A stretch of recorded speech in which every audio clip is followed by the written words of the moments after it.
একটা সময় জার্মানিকে আমরা বলতাম যান্ত্রিক ফুটবলের ধারক, যারা খেলে মেশিনের মতো। তাহলে ফ্রান্সকে কি বলবো? Creative machine. Each and every individual তারা যেভাবে খেলছে সেটা না বলে আসলে উপায় নেই। France is doing something impossible, যেটা আসলে কেউ কখনো কোনোদিন হয়তো বা দেখেনি। এই ধরনের ফুটবল ডমিনেট করে পুরো ম্যাচ জুড়ে, ম্যাচের পর ম্যাচ, পুরো টুর্নামেন্ট জুড়ে 2018-তে এই কাজটা করেছিল।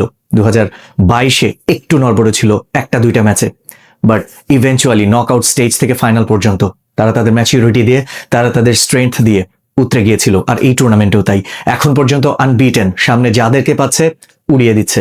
France is doing something which are they capable to do. Olise কি চমৎকার একজন প্লেয়ার। কিলিয়ান এমবাপ্পে আজকেও গোল করলেন জোড়া, করতে পারতেন হ্যাট্রিক যদি অফসাইডে ওটা বাতিল না হতো। নকআউট ফেজে সবচেয়ে বেশি গোল করে এখন সবাইকে ছাড়িয়ে গেলেন তিনি।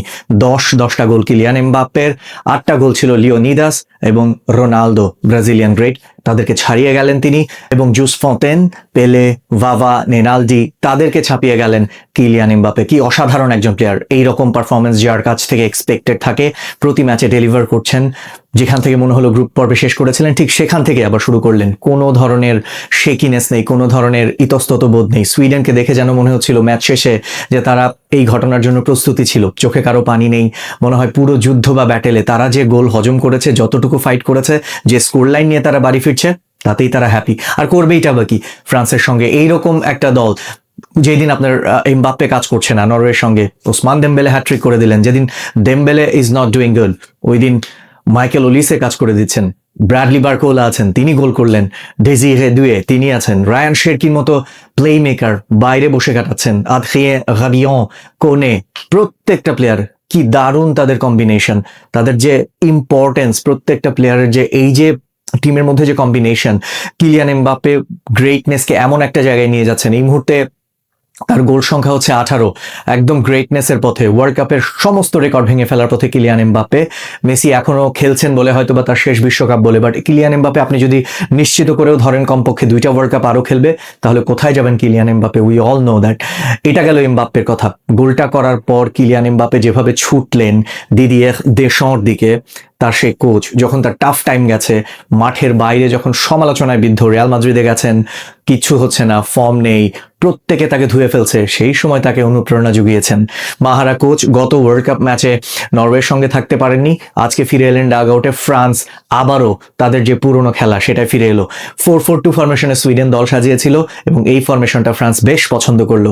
মাইকেল ওলিসে ড্রপ করলেন নিচের থেকে, বল কালেক্ট করছেন, খুঁজে পেতেন তাকে রাইট সাইডে, বল কালেক্ট করছেন, খুঁজে পাচ্ছেন তাকে লেফট সাইডে, বল কালেক্ট করছেন, in behind the defenders spot খুঁজে নিয়েছেন।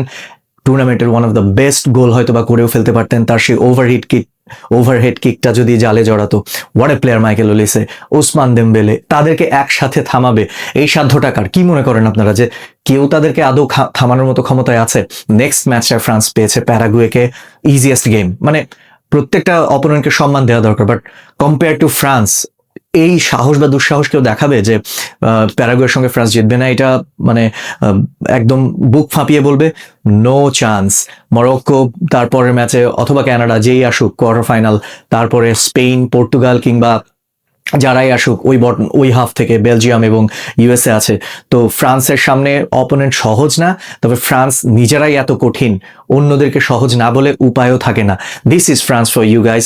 এবং এই ওয়ার্ল্ড কাপে ফ্রান্স একাধারসে যেভাবে খেলে যাচ্ছে, মানে এইটা ব্যাখ্যা বর্ণনার ঊর্ধ্বে। France has every element to win the world cup again. তারা এরই মধ্যে 2টা ওয়ার্ল্ড কাপ জিতেছে, 98, 2018। গত ওয়ার্ল্ড কাপটা ফাইনালে তারা হেরেছিল, এই ওয়ার্ল্ড কাপ আবার লোডিং মনেই হচ্ছে আমার কাছে।